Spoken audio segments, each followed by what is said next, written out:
Tri-State Sports Leader, this is WGEM Sports. Lots of postseason basketball action to break down, so I won't waste any more time. We begin our trip across the Tri-States tonight in Pike County at the Pittsfield Regional in Class 2A. Quincy, Notre Dame, and Porter going head-to-head, looking to punch their ticket to the regional championship game. Off the miss, Jackson Canoyer grabs the board and the second chance points while he's at it to help cut the lead to 1. Shortly after that, it's Jace Allensworth taking control now. He'll lower his shoulder and take it all the way to the rack for the bucket.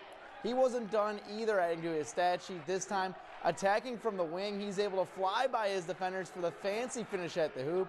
Quincy Notre Dame trailed early, but they were able to rally all the way back and take down Portis 66-44. Allensworth led the way with 13 points, and the Raiders will take on Williamsville for the regional title Friday night. Quincy High was at the Belleville West 4A Regional this evening, taking on O'Fallon. Close game out of the half, but Cam Wires would break things open with a deep three-pointer. Right before the third quarter buzzer, though, Rico Clay swipes the ball away and throws it down with one hand on the other end to capitalize going into the fourth.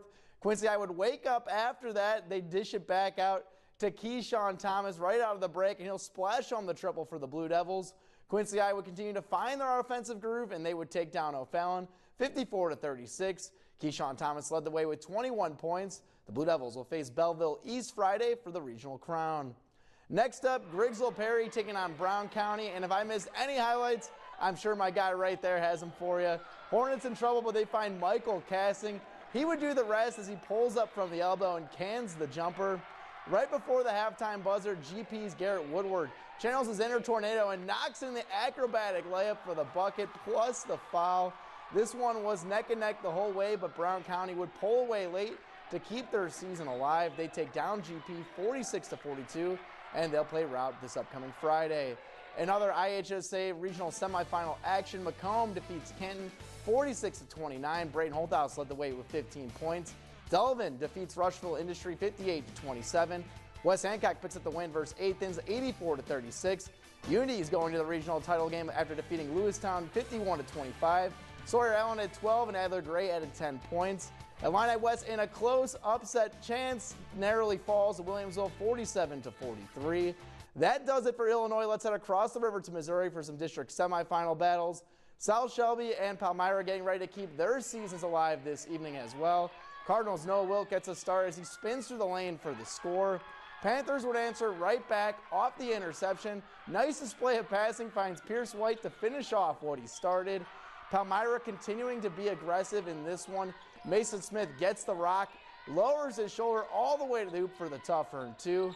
South Shelby was pesky all night long, though. Off the miss, Eli Hatcher grabs the board and some way, somehow finds the bottom of the net and one. He was fired up after that big play. Panthers will get back on track. The bank was open late tonight as Mason Smith knocks in the deep three off the glass, and it was that kind of night for Palmyra. They would get the win over South Shelby 53-37, and they'll be playing against Monroe City, who picked up the win against Clark County 55-41 tonight. Canton also is going to the district championship game after defeating Scotland County 67-59. North Shelby falls to Atlanta 72-64, and Marion County also drops one to Green City 58-52. We're in the midst of arguably the busiest sports week of the year. We have talked a lot about postseason basketball going on right now, but the Misha State Wrestling Meet started things up today. At Mizzou Arena, 3 local wrestlers competing on the girls' side: Hannibal Sydney Zimmerman, Palmyra's 3-year state qualifier Elise Lawrenson, and of course Lady Pirate wrestler Raya Wigfall. All 3 looking to put on a show this afternoon. Let's start off with Raya Wigfall. In the 130-pound weight class, she's down 3-1, but is able to get off the mat to secure the point. She was resilient in her opening round match. Here she is escaping yet again, earning another notch on the scoreboard. She fought well, but in the end, she would fall in the opening round of play. A little later, it's Palmyra's Elise Lawrenson, wrestling the 155-pound weight class. She bullies her opponent, takes her down a notch to early 3 points. She was in control almost all this one and go on to win the opening match in 3 rounds.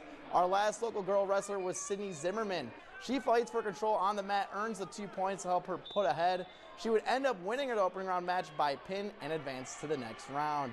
And other wrestling updates from the first day of the state meet: Palmyra's Braden Pillars had a stellar day, and he'll be competing in the quarterfinals starting tomorrow. That's all the time we have for sports. Don't go anywhere. We'll be right back after this.